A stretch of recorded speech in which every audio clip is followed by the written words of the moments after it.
El invierno caía implacable sobre Madrid, cubriendo el barrio de Salamanca con un manto blanco y silencioso. Desde las ventanas panorámicas del ático de Ricardo Vargas, la ciudad parecía una maqueta lejana, fría y sin vida, un reflejo perfecto del alma de su observador. El apartamento, valorado en más de 15 millones de euros, era un santuario de minimalismo caro y soledad palpable. Muebles de diseño italiano, colocados con precisión quirúrgica, y obras de arte abstracto que valían fortunas adornaban las paredes, pero el espacio estaba dominado por un silencio gélido que ni el más moderno sistema de calefacción lograba disipar. Cada objeto de lujo parecía gritar la ausencia de calor humano, de risas, de vida. Era una cárcel dorada, suspendida sobre un mundo con el que Ricardo ya no sabía cómo conectar. Un mausoleo para una felicidad que él creía haber muerto hacía mucho tiempo. Sentado en un sillón de cuero negro, Ricardo Vargas, a sus 60 años, parecía una estatua esculpida en 1900. Desconfianza. Su traje, un Tom Ford hecho a medida, no tenía ni una sola arruga. El pelo, de un plateado impecable, estaba peinado hacia atrás, y su rostro era una máscara de cínico control. Solo sus ojos, fijos en la pantalla de una tableta discretamente posicionada, revelaban la tormenta interior. Observaba la imagen granulada de una cámara de seguridad, el corazón latiéndole con una amarga expectativa. Este magnate del sector inmobiliario, que había levantado un imperio de la nada, era ahora un hombre que veía un traidor potencial en cada rostro.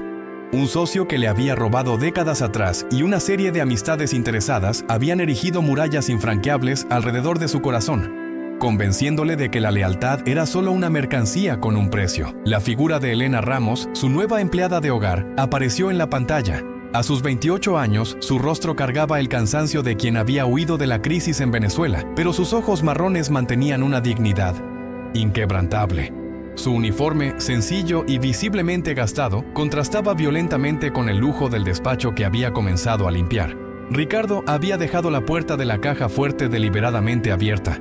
Dentro, visibles y tentadores, había fajos de billetes de 500 euros y, destacado sobre el terciopelo negro, el collar de diamantes de su difunta esposa, una pieza de incalculable valor sentimental. Esperaba el momento de la caída, la confirmación de su sombría visión del mundo.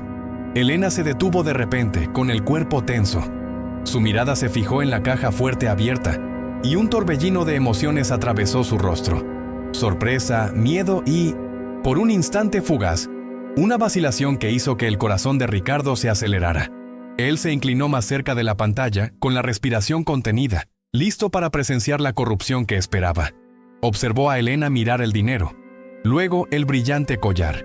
Vio su mano temblar ligeramente mientras se acercaba. Pero, en lugar del gesto codicioso que él anticipaba, Elena extendió la mano con una lentitud cuidadosa y empujó la pesada puerta de acero de la caja fuerte hasta oír el satisfactorio clic de la cerradura. A continuación, sacó un pequeño bloc de notas y un bolígrafo del bolsillo de su delantal. Escribió unas palabras, arrancó la hoja y la dejó precisamente en el centro del escritorio de caoba de Ricardo. Después, reanudó su limpieza como si nada hubiera pasado. Ricardo, incrédulo, amplió la imagen de su cámara, principal para leer el mensaje que había dejado.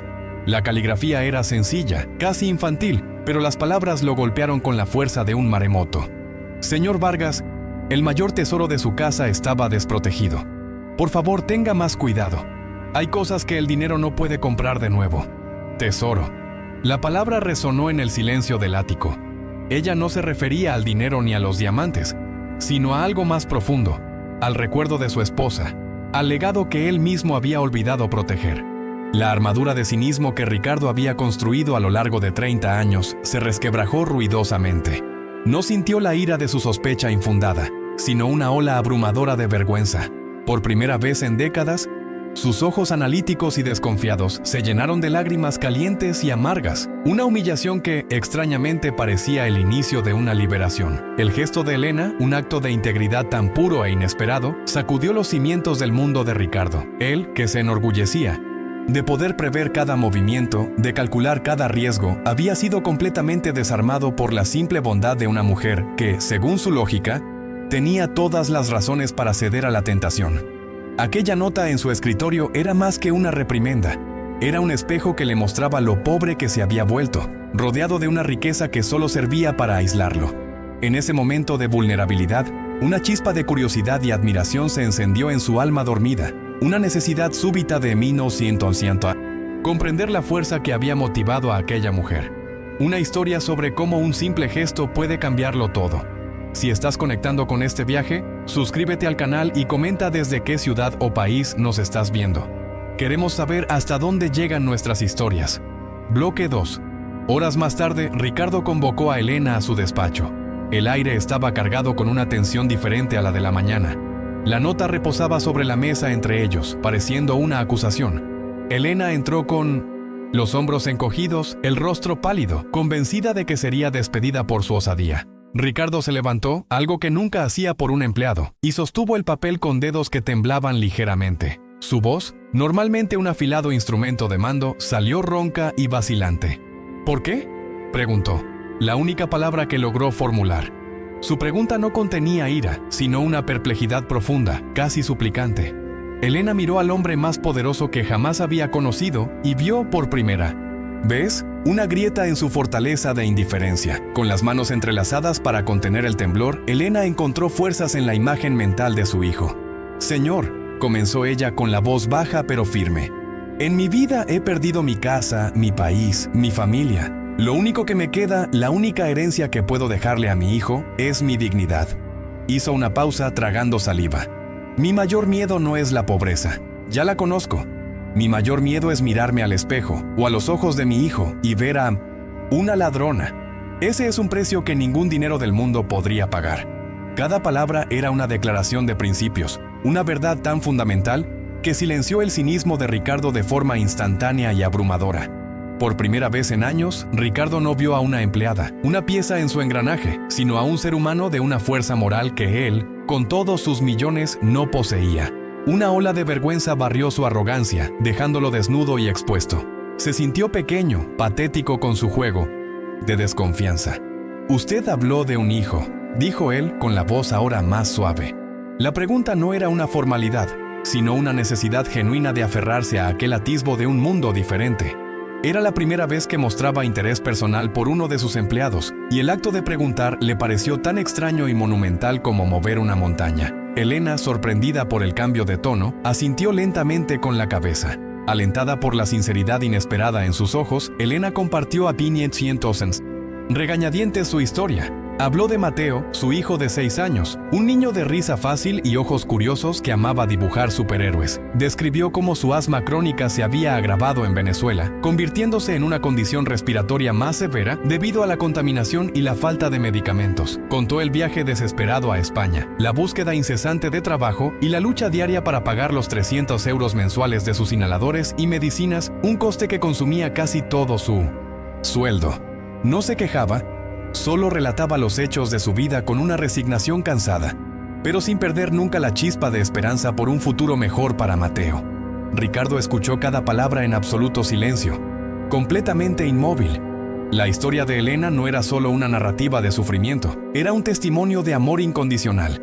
Él, que no tenía hijos, que no tenía a nadie por quien luchar, sintió una punzada de algo que se asemejaba a la envidia. Cuando ella terminó, no dijo nada reconfortante. Solo se levantó y fue hacia la ventana, dando la conversación por terminada y dejando a Elena confusa y aprensiva. Sin embargo, en cuanto ella salió, él cogió su teléfono y llamó a su médico personal. «Necesito el nombre del mejor neumólogo pediátrico de Madrid», dijo, con su voz de mando de vuelta. «Es para un pariente lejano. La urgencia es máxima». Aquella noche fue un infierno para Ricardo. Deambuló por su ático silencioso, la opulencia del lugar burlándose de él. Su mente, entrenada por décadas de traiciones, gritaba que todo era una trampa. La historia de Elena era demasiado perfecta, demasiado conmovedora. «Es un timo bien ensayado», susurraba su demonio interior. «Ha visto tu soledad y la está explotando». Recordaba el rostro del socio que lo había engañado, la sonrisa de los amigos que solo querían su dinero. Pero, en medio de la tormenta de paranoia, la imagen de Elena cerrando la puerta de la caja fuerte volvía, un faro de integridad. La lucha entre su cinismo arraigado y su recién descubierta esperanza en la humanidad era una tortura. Al día siguiente, durante una reunión, Ricardo mencionó casualmente a su abogado de toda la vida, Javier, que estaba considerando hacer una donación anónima sustancial para ayudar al hijo enfermo de una empleada. Javier, un hombre pragmático y tan cínico como Ricardo lo había sido un día, casi se atragantó con el café. «Ricardo, ¿estás pensando bien?», cuestionó con la alarma estampada en el rostro. «Eso sienta un precedente peligroso. Podría demandarte más tarde, alegar una relación personal. Estás siendo manipulado. La gente huele el dinero y la culpa a kilómetros». Las palabras de Javier fueron como gasolina arrojada a las llamas de la inseguridad de Ricardo, validando todos sus peores miedos. Precisamente en ese momento, el universo decidió poner a prueba los límites de todos. Elena recibió una llamada frenética del colegio de Mateo. Había sufrido una crisis respiratoria severa, mucho peor que las habituales, y había sido trasladado en ambulancia al hospital público más cercano. Corriendo hacia allí, con el corazón martilleando en el pecho, Elena fue recibida por un médico con aire grave. Las noticias eran desoladoras. La condición de Mateo había progresado a un estado crítico. Los tratamientos convencionales ya no hacían efecto. Su única oportunidad era una delicada cirugía para expandir la capacidad bronquial, un procedimiento complejo con un coste estimado de 80.000 euros. Aquel número sonó como una sentencia de muerte para la esperanza de Elena. Devastada y sintiendo que el suelo desaparecía bajo sus pies, Elena se sentó en la estéril sala de espera del hospital, el desespero consumiéndola por primera vez. Toda su fuerza, toda su esperanza, parecían haberse agotado.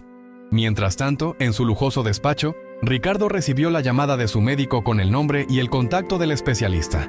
Por un momento, las palabras de Javier resonaron en su mente, instándole a retroceder, a protegerse. Pero entonces recordó la nota, la dignidad en los ojos de Elena. En un impulso que desafiaba toda su lógica, cogió el teléfono y llamó a su asistente. «Concierte una cita de urgencia para un niño llamado Mateo Ramos con este especialista. Pague lo que sea necesario y que todo se facture a una de mis empresas tapadera. Nadie puede saber que viene de mi parte». Al día siguiente, Ricardo se acercó a Elena con una cautela estudiada. Le dijo que, debido a la emergencia excepcional, la empresa tenía un fondo especial y que había conseguido una cita con uno de los mejores especialistas de España para Mateo. La mentira era frágil, pero su entrega estuvo cargada de una sinceridad que la hizo creíble. Al oír la noticia, el dique de las emociones de Elena se rompió. Se derrumbó a llorar, no de tristeza, sino de una gratitud tan abrumadora que la dejó sin palabras. A través de las lágrimas, miró a aquel hombre frío y distante y vio a un ángel de la guarda. Para sí, Ricardo, esa mirada de pura e incondicional gratitud fue más gratificante que cerrar un negocio de 1.000 millones de euros. En ese momento, en medio de la adversidad, un puente invisible pero indestructible se construyó entre los dos. Bloque 3. La sala de espera del Hospital Ruber Internacional era lo opuesto al hospital público, silenciosa, impecablemente limpia y asépticamente impersonal. Sin embargo, para Elena, la angustia era la misma, quizás incluso más intensa. Sentada en una de las butacas de diseño, parecía una hoja frágil en medio de una tormenta, encogida sobre sí misma. El cirujano pediátrico, uno de los mejores de Europa, acababa de confirmar la necesidad de la cirugía inmediata, detallando los riesgos y la complejidad del procedimiento. Los 80.000 euros, que antes eran un número abstracto, ahora eran una pared de hormigón entre su hijo y la vida. Lloraba en silencio, las lágrimas resbalando por su rostro cansado, sintiendo el peso aplastante de su impotencia. Toda su lucha parecía haber llegado a un callejón sin salida. Las puertas de cristal se deslizaron suavemente, pero Elena no levantó la cabeza, perdida en su neblina de dolor. Ricardo Vargas entró, su traje caro y su imponente presencia desentonando con el ambiente clínico. Sus ojos recorrieron la sala y la encontraron al instante. Caminó en su dirección, pero sus pasos no eran los de un magnate atravesando un salón, sino los de un hombre acercándose a un animal herido, con una lentitud y un cuidado que eran completamente extraños. Se sentó a su lado, no muy cerca, pero lo suficiente para que su presencia se sintiera. Durante un largo minuto, el único sonido fue el zumbido lejano de una máquina y la respiración temblorosa de Elena. El silencio entre ellos no era vacío, sino lleno de una ansiedad compartida. Fue Ricardo quien rompió el silencio. Su voz, cuando habló, era casi un susurro, despojada de toda su autoridad habitual y revestida de una empatía cruda. «El médico ha hablado conmigo», comenzó, mirando sus propias manos antes de encontrar el valor para mirarla a ella. Sus ojos, antes fríos y analíticos, estaban ahora empañados por la emoción. «Elena», dijo, su voz quebrándose ligeramente, «aquel día en mi despacho usted protegió mi tesoro más preciado sin pedir nada a cambio. Ahora, por favor, permítame proteger el suyo». La frase flotó en el aire estéril de la sala de espera. Una declaración tan simple y sin embargo tan profunda que redefinió por completo la relación entre ellos. Antes de que Elena pudiera articular una respuesta, las palabras comenzaron a brotar de Ricardo como si una presa se hubiera roto dentro de él. El dinero. La cirugía está pagada. Los cirujanos, la recuperación, todo. Pero necesito que entienda que no se trata del dinero. Se inclinó hacia adelante, su máscara de control finalmente deshaciéndose. Durante 30 años he vivido en una cárcel de lujo, muriéndome de soledad y amargura.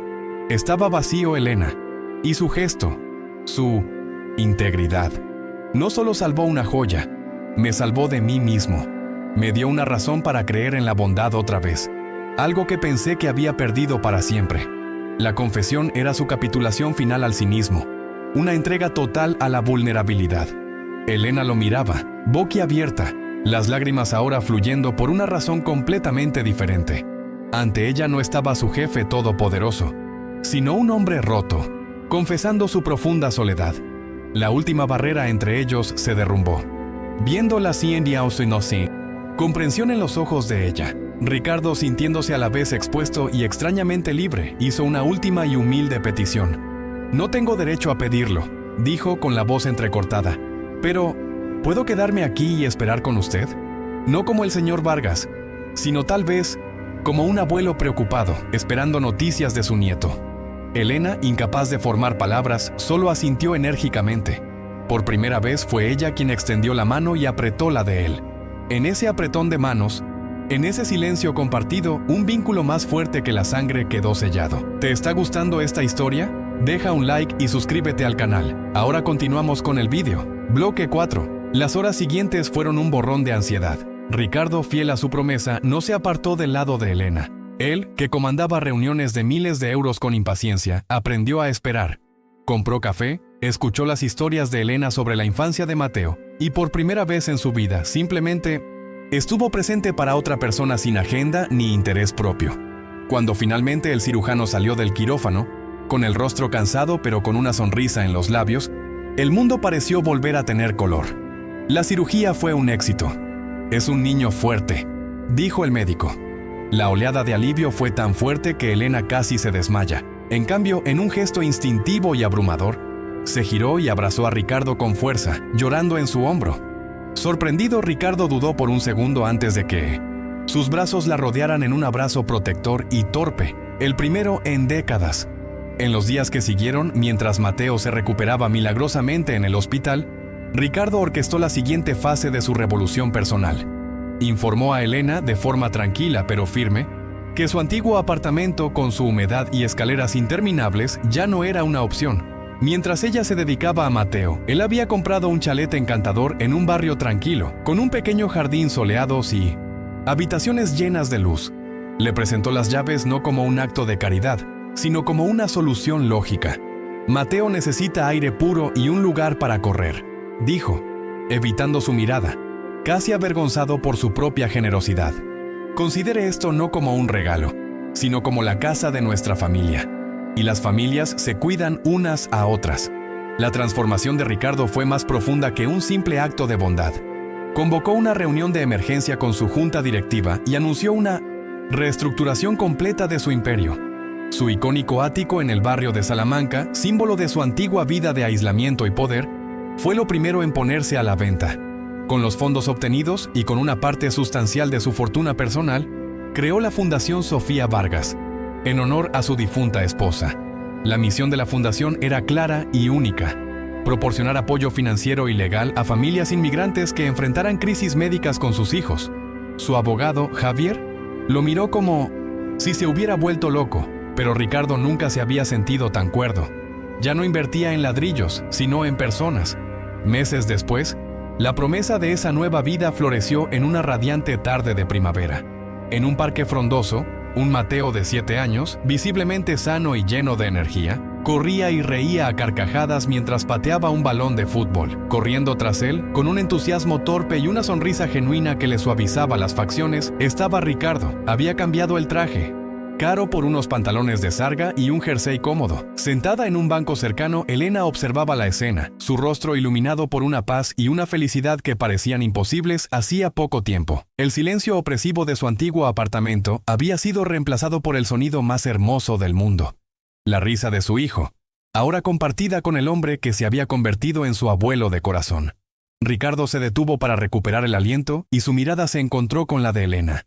En ese momento, no hicieron falta palabras. El entendimiento, la gratitud y el amor que compartían llenaban el espacio entre ellos. El magnate que había pasado la vida acumulando riqueza para protegerse del mundo, había descubierto que la verdadera seguridad no estaba en una caja fuerte, sino en la conexión humana. Había aprendido a través del ejemplo de una mujer, con un corazón más grande que todas sus posesiones, que la integridad no tiene precio y que el amor es la única inversión que garantiza un retorno infinito.